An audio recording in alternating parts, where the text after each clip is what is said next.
win this election. So, enough love, enough respect, and I'm going to give you that message.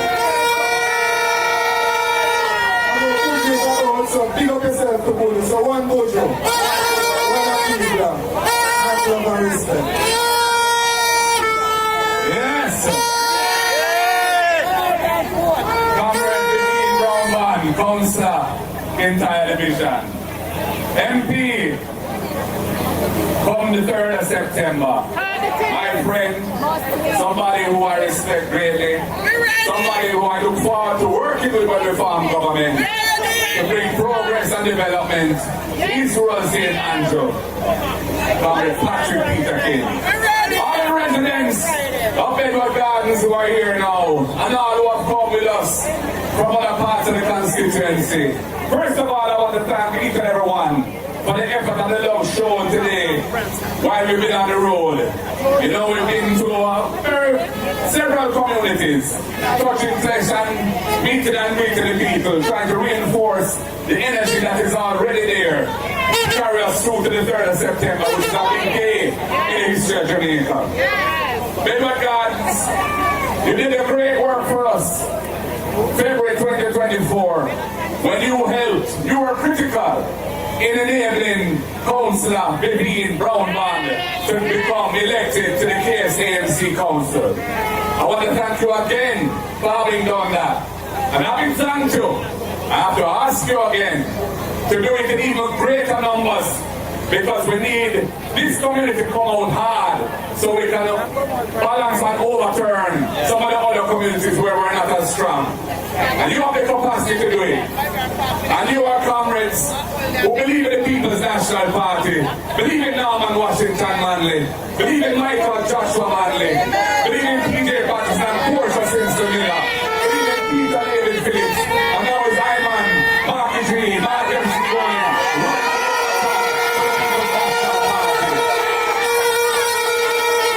So comrades, I ask you all, come out like a tsunami on the 3rd of September, when it rain or shine, straight to the polling station from early, and do the thing, X beside the head, X beside Patrick Peter King name, and let's bring him home, because I want him in Garden Town, Garden House. I was in Garden Town earlier. I want him in Garden House with me for the farm government. I have plans for this man.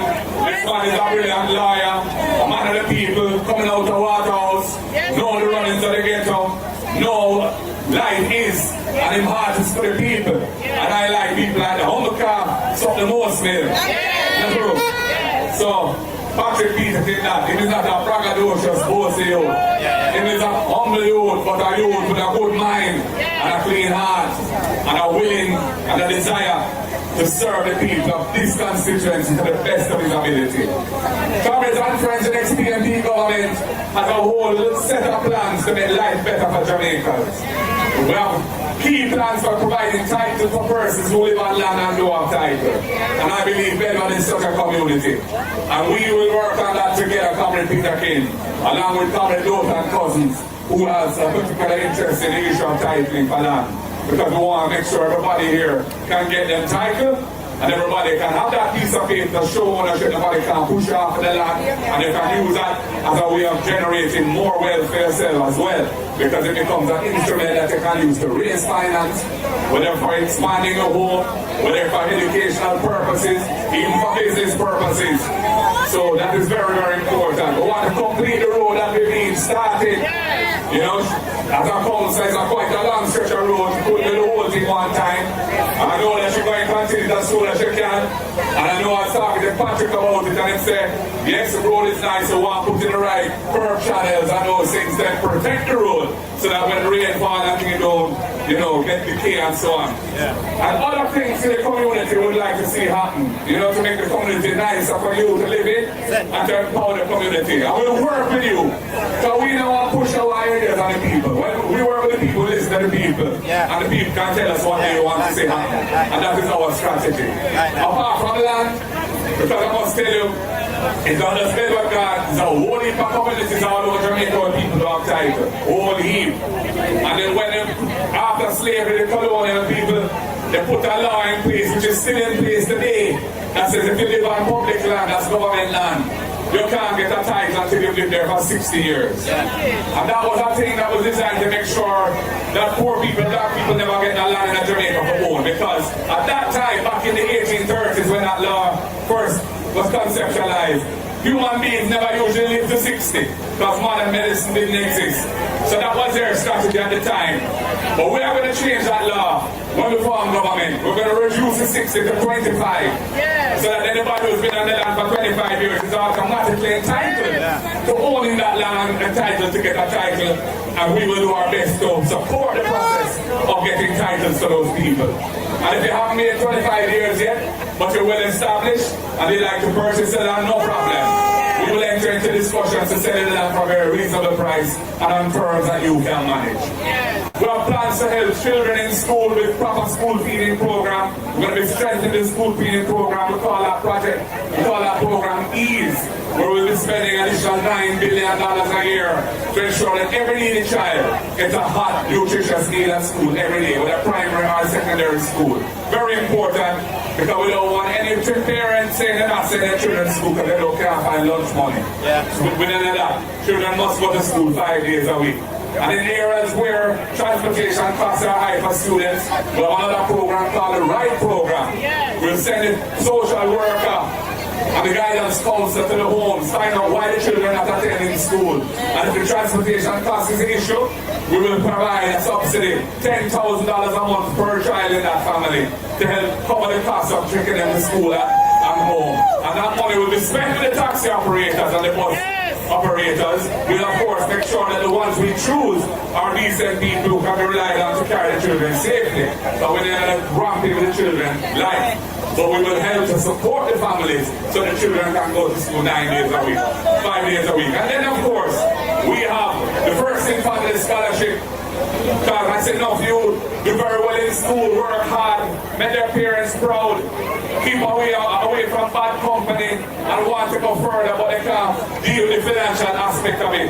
So we have the First in Family Scholarship that says if you are the first person from your household to get into university or college, the next PNP government will provide a full scholarship for you to attend university or college. And we expect you, when you qualify with your degree, that you will help your other family members to step up as well, so the whole family can raise their standard and we can move away from poverty, because we're tired of seeing poverty handed down from one generation to the next in Jamaica. And comrades, we have very powerful programs for the workers in this country. First of all, we're committed to increasing the income tax threshold. That means you won't have to pay any tax on your income if you're earning up to $3.5 million per year.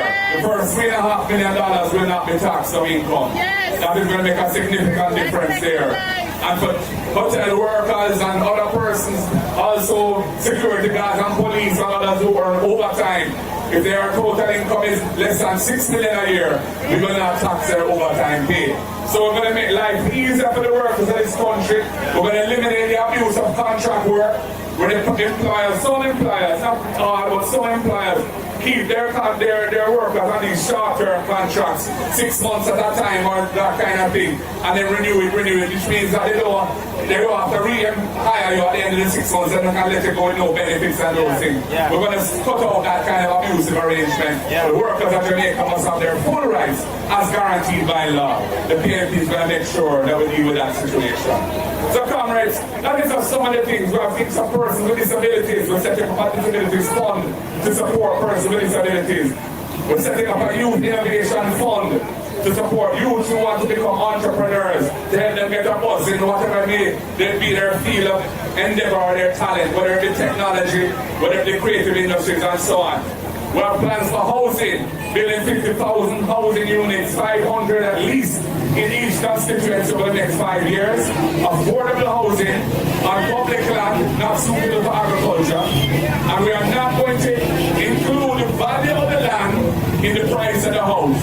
So you'll be getting a house at a discount of its real value. And that is wealth being created and given to you right away from you buy one of those homes. And for the young people who find it difficult to find the money to pay down on the house, join the NHT.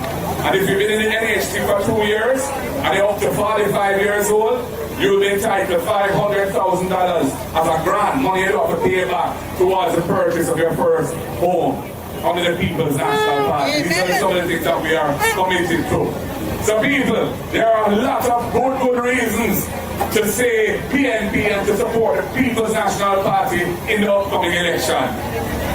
Separate and apart from the fact that the Labour Party does not deserve another term in office. They have lost the trust and confidence of the people.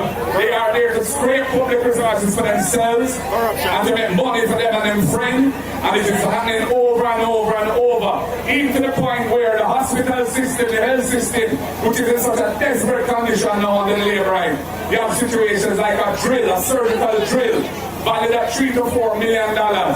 Being purchased by the government from a company with them friend own. A Labour MP own 80% of the shares in that company. And that is being sold to the government by that company for over $30 million. And the bill will be worth $3 to $4 million.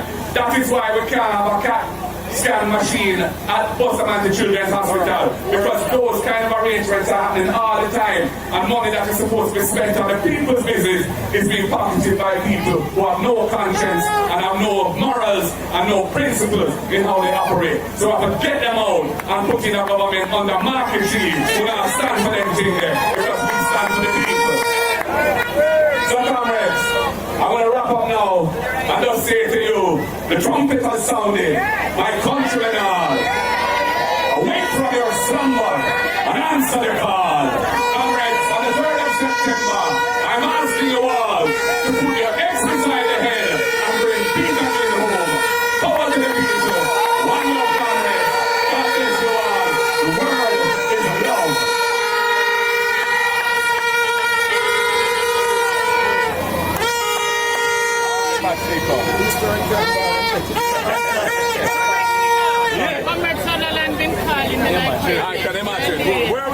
Back to where we had crossed over.